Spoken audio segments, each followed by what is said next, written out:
everybody, my name is Kate and welcome to my channel, Trinergy Awakens Naturally. So this is a timeless message because truth is timeless and how it applies is however it applies. Though I will tell you, we are just coming off the Aries full moon and transitioning with some pretty big cosmological events, astrological events that are really pushing us into the age of Pisces. Excuse me, pushing us out of the age of Pisces and into the age of Aquarius. So the energies are very volatile. However, when people are triggered to their healing through towers or through confrontations, through death of some kind, death of relationship, death of a human being, death of their pet, death of their job, whatever that is, or they're exalted in some way, when there's change, it triggers us into places, and when it triggers us into those places of darkness, etc., then that's area for us to work on and let go of that which is triggering us. So that's why we experience these, and it doesn't matter if it's related to a full moon or not. You can have these experiences at any time that you care to, that your spirit wants to. It's just that it's more cosmically aligned for it to happen easily during these big astrological and cosmological events. And so let me just give you some backstory. I am an empath and very, very empathic, as well as, you know, a very nurturing person. I really want my friends to feel loved. I want my family to feel loved, and, you know, all of these things. And so I was wondering, I have a friendship that has really been nattering at my soul for a while. Like, even when I first met this person, I thought, you know, we don't really have anything in common, and, you know, I'm not sure why we're exchanging numbers, because I really don't see this going anywhere. And I wasn't interested in a romantic relationship, and, you know, didn't get the jive that that was what that person was interested in either. And so I was really asking Spirit, you know, why are we doing this? Because I keep my spiritual contact right here in my ear of, wait a minute, what? You know, what is this about? Why are you here? I'm interviewing in my head and asking Spirit constantly, why am I here? Why is this person here? What am I learning from this? Because I feel discomfort with this person, their personality, etc., or this situation. And this particular person, there's a lot of very different stuff about us. However, you know, I don't like to be an ageist or a racist or anything like that. And so, you know, okay, you come from a different age group, you come from significantly younger, you come from a different age group, you different background, different socioeconomic background, and currently different, you know, socioeconomic background and the style of living, etc., etc. And so that's not mine to judge. If I'm, you know, someone's friend, I'm their friend because I care what they're about, their energy. We mesh and we mash there in that area where we can respect one another. And I wasn't really feeling that either. However, the dialogue and the rhetoric was saying all of the right stuff from the opposite side, and I thought, this is really odd because I'm not feeling that. I'm hearing it, but I'm not really seeing that. And I kind of was seeing the glimmers of it. And that's one of the problems with being an empath, is that, or an intuitive, a light worker, a starseed, however you identify that you have those spooky X-Men skills, that's one of the pitfalls of it, in my opinion, is that we can oftentimes see down to the kernel of, you know, God goodness in a person and see the potential, and we can, you know, see a timeline, a potential timeline in a person that they may never actually actualize. They never may get there. They never choose to really, you know, be that fully actualized self, or that person that's truly awakened into, you know, this is how you could better do this. And so it's not my job, though. I'm not there to thump people on the head and say, you know, I see your greatest potential over here. I'm not writing anybody's story. I'm seeing one potentiality of greatness or potential that could be, you know, XYZ. I'm seeing one of those, and there's an endless number that can go positive, negative, and everywhere in between. So, and I'm not their, you know, tarot cast. I'm not their forecast of, you know, what they should be doing. I'm not into that, because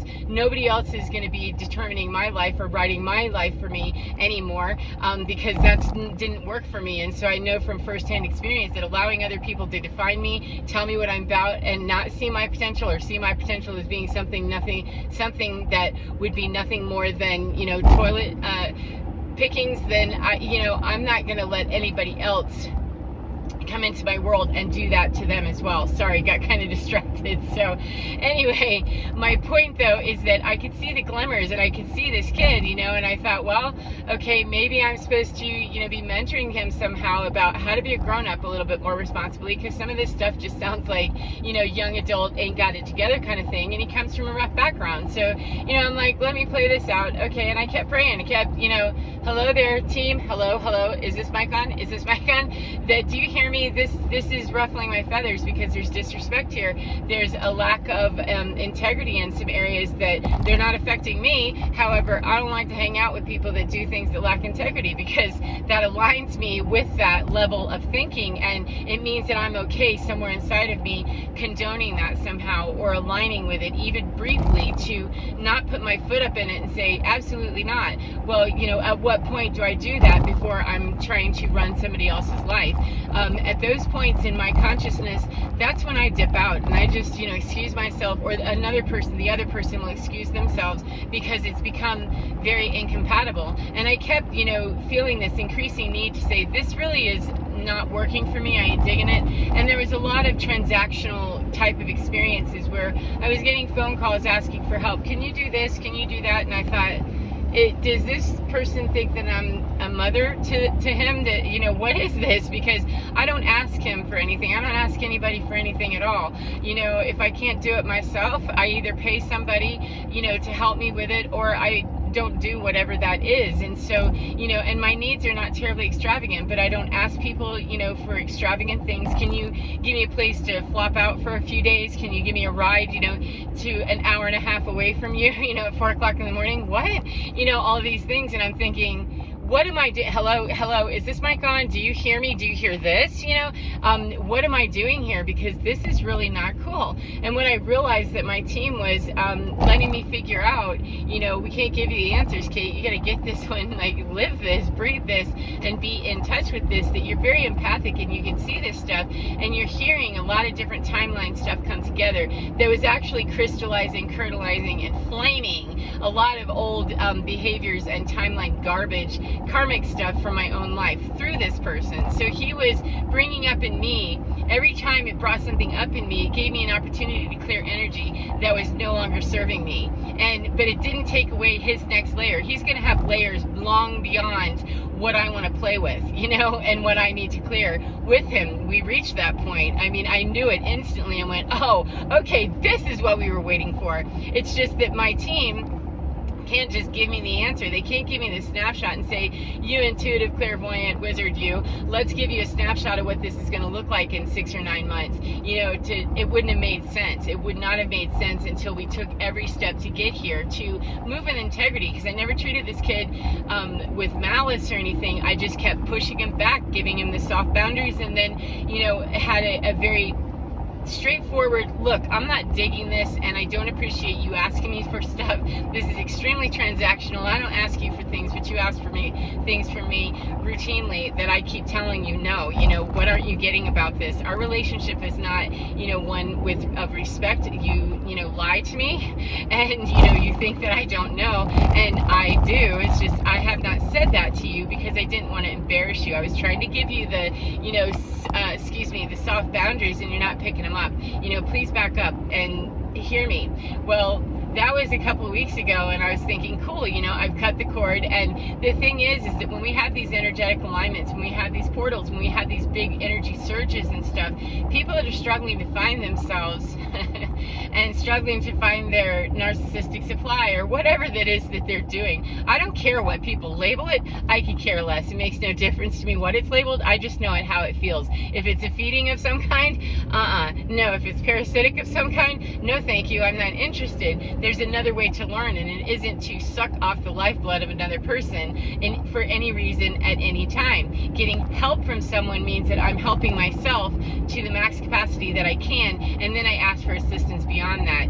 Asking for assistance and rescue is codependent, and the way this kid kept coming across to me was so codependent. And I thought, cool, you know, I've cut that cord, and wouldn't you know it, you know, last week I had an occasion. I work with him, okay, 1 day a week, and I'm somewhat of a supervisory role over him. You know, we don't really have too much supervisory stuff that really needs to be supervised. I mean, everybody's kind of in their own independent thing. I just kind of keep things from blowing up, you know, and so we've never had any issues there. But last week I had a seizure with all these energy pushes, man. It tweaks my nervous system weird sometimes, and I have seizures and, you know, body twitches and stuff that are really uncomfortable and make it unsafe to drive. So I definitely don't get in my car and go mess with horses when I'm in that space. So I dipped out of the day and said, look, I'm going to be, you know, not able to do that. And I let him know too, because he's part of that crew. I let the people on my team know that I'm not going to be there. You know, that's not happening today. And I said, why? And when I got a call back, there was blowing up my phone, which set that soft boundary before of, I have my phone on do not disturb because I don't like shit like that. Please don't do that, you know, or please don't be butthurt about the fact that I don't respond to phone calls with no message. I don't respond to that. You know, is that a dog whistle that you just call and you don't leave a message? I automatically turn around and know that I'm supposed to call you. You know, you don't leave me a message. I don't know what your intention was for calling, and I don't respond to stuff like that because it's a game that wastes my time, you know. And so there was some hiccups there. I'm like, I don't know what Gen Zers are doing, how you communicate, but that's not how the old lady over here communicates. It just isn't, you know. And I explained that, like, it's okay if we have some, you know, miscommunication or misfires between us. However, when I lay down, this is how I play the game of my life, which is what I get to do. And meshing with other people means that we come together with understanding of how we're going to do this, or we ain't doing it. As far as Kate's concerned, there's no relationship that's important enough to me to sacrifice my sanity or my peace of mind. And I keep my phone on do not disturb for a reason, and there it is. And if you can't dig that, if that's what breaks up our relationship, is that you can handle that, ooh, you know, that was going to not do well when it got to the first honest conversation, which is that one. It already started off wrong. So anyway, my phone's being blown up and I don't answer it, and then I get an audio message, you know, that, yeah, so I guess you're not here because of your little episode. And I'm thinking, this person knows, you know, seizures are no joke. They're no joke for me, and I'm not risking my license or my life to handle horses. And, you know, how about I'm exhausted and not feeling well and puking my guts up? You know, there's a whole lot more behind this than just, you know, I'm just not coming because I don't feel well. You know, it was not that. And so rather than get too offended, I mean, I was offended. Rather than get too offended with it, I thought, okay, and I'm in my Are You Okay team, what did you say about this? You know, what am I supposed to do with this? Because I thought that we, you know, dumped this out a while ago. I thought we flushed the toilet a while ago on this whole, you know, stupid connection here. Not stupid person, not bad person. Stupid connection that causes irritation on either side of it. Both of us are wrong to keep messing around with it, except one of us likes that engagement more than the other, and it ain't me. So I'm thinking, what do I do? Because soft boundary, harder boundary, and then hard line, look, I don't know what you want, you know, and then we're still playing this game. What do I need to do here? Do I have to get, you know, completely up in the grill with this and say, no, you have to F off now and leave me alone, block or whatever? You know, I was trying to be sensitive to the idea that we have a professional relationship together, and I'd like to keep it professional and not have that spill over into what is a very worthy environment that doesn't need any of this toxic bullshit, that whatever this is about, you know, whatever I'm bringing to it, I don't want to be bringing that anymore into my life, and certainly not into the places where I feel passionate that I'm doing God's work, you know, which is in that relationship too. So how can I best serve this situation without being a complete, you know, beast with it? And what I woke up this morning realizing is that sometimes people show up as a beast. They need to be spoken to from a beast or by a beast. They need to understand beast language. And I'm trying to handle this with the softness and the, you know, gentleness and the delicacy and gracefulness of, you know, let's have some class with this. And this person lacks class. They absolutely have no couth. They're like a bull in a china shop and don't care too much about manners or about learning. That's the problem. Is you don't have to go to finishing school with me. That's not my point. My point, however, is though that you don't have to go to finishing school, but you do have to go to Kate school of that's my boundary, and you just step the hell over it. What is wrong with you? You know, how much does it take for you to get the hint? And apparently it takes an absolute, we're done. I need you to step off, step away until this, is understood fully that you are blocked. I don't want you in my life. I don't want anything to do with you. And it sounds really harsh and mean and all that other crap, or at least it used to me, until I got it dropping in my ear of, those are the people, if they're pushing you on your soft boundaries, if they're already missing a cue, that's not your group, that's not your tribe, that's not your people. Because as an empath, somebody who can very deeply feel into situations, I know why it happens. I understand the behavior. However, I can't be so perceptive and into seeing all the trauma, all the pain, all the timeline, and getting all the history confirmed out here, as well as seeing the opposite polarity of this kid's got great potential and all that, when there are no steps to transmute any of that. And the only steps that are being made are ones to cross over my line, to just continue to dig that old pattern in a little bit harder. And I understand it, because we're all in our grooves. Some of these karmic patterns are grooved into our energy in generational stuff, lifetime after lifetime after lifetime. Even if it isn't our lifetime that it was patterned in, we somehow connected with it at some point, or we were given that baggage to heal it as light workers and star seeds, etc. No matter how we acquired it, though, we're carrying this stuff around, and the only way to undo that stuff is to create new patterns. And the only way to create new patterns is to change the old routine, stop doing some portion of it. And when somebody's not learning fast enough, well enough, or willingly enough to understand that people have boundaries, man. Whatever your life used to be like with people, however you do the rest of your life with people, great. I'm not putting a stamp of approval or disapproval on it. It's not mine to say. The only approval or disapproval I can make is, this is my life, and I don't take weird swing bys. I don't do transactional relationship where there's no substance to the relationship except what I'm going to be doing for you, and the emotional side of it isn't being met on any level whatsoever. And there's points of, hey, I'm an older lady here, and I'm telling you that bullshit you're doing right there, you might want to clean that up. And oh yeah, by the way, in this supervisory role, I do have a few things that I'm going to need you to do, and then still be getting that kind of pushback and stuff. No, that's not someone that's willing to learn. That's somebody who's willing to come and stand in the presence of somebody who's doing the work. Not to give myself, props or anything necessarily. However, I do stand in my integrity and stand in my truth. And whenever I need some, coaching from someone else to say, hey, Kate, that was, not very good. Or when my team is letting me know, hey, man, there's a better way for you to be doing this. Let's do that. Let's not do that anymore. Then I take that, and I understand that the grown-up way of doing this, the spiritually sovereign way of doing this, is not taking all the shame and the weird shit. Do the dark shadow stuff, do that shadow healing and the shadow work, so that those points don't trigger me, especially during high energy times. And we're close to Halloween. The veil is non-existent, and people are really flared up and inflamed in a lot of different ways. And so those shame points and those trauma points are going to be triggered, and people are going to want to keep digging in their old groove. Like, yeah, this is the perfect time to dig into that old groove and get your ass handed to you over and over and over again, or it's a perfect time to say, hey, I'm ready to spin my way out of that. How can I do that? And those aren't the questions that this other person was asking. They're the questions that I ask, and whether anybody else does it or not my issue, not my problem, and not mine to judge either. Everybody's here on their own sovereign journey. However, when they're trying to take their sovereign journey into, we're going to do an enmeshed, codependent, and toxic as fuck journey together, we're going, no, we're not. No, we're not. That's not what this is about. So seeing the potential, seeing the God goodness, seeing the universal seed of delight and wonder in someone, I want to see that in every single person that I look at. However, be sure that I know exactly when a dictator is a dictator. That kid, he came in slick. He came in, saying some other things. So it took me a few minutes to unwind that. However, it still felt funny to me regardless.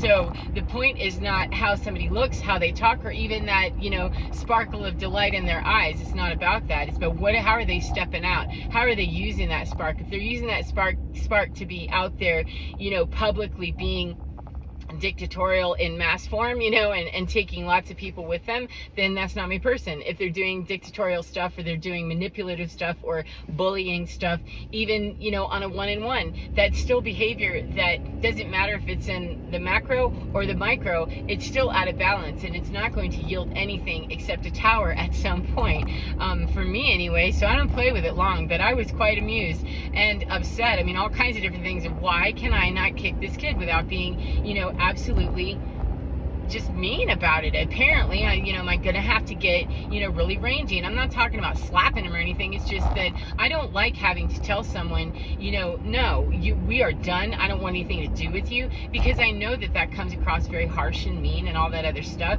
However, you know, if somebody's going to show up being, you know, obnoxious and going over the line, they're not overly sensitive anyway. And if they are, perhaps that's going to be the very sensitive, the very thing, that sensitivity to what I said, that maybe kicks them into understanding that, wow, maybe not everybody likes to be run over like I'm used to, staying in that groove, staying in that groove, staying in that groove. You know, it's the time of the era of the new age and the golden age, the age of Aquarius. We're into a whole new paradigm, and we're in that transition period. And so I understand that we've got some grisly things, and, you know, we all do. I may be working until the day I drop dead, and then I'm going to keep on evolving, you know, without this avatar, and go hop into something else, I guess. I don't know. I just know that the learning process, the healing process, the ascending process, the awareness process does not ever stop. So it's not as if I could look at this kid and say, well, I'm healed and you're not. It's that I'm in a better place of understanding my sovereignty than you are, and I don't share my sovereignty. It isn't sovereignty anymore. And I don't attempt to, you know, help someone find or gain their sovereignty by holding their hand and shoving their head into the water and telling them, that's the water, drink.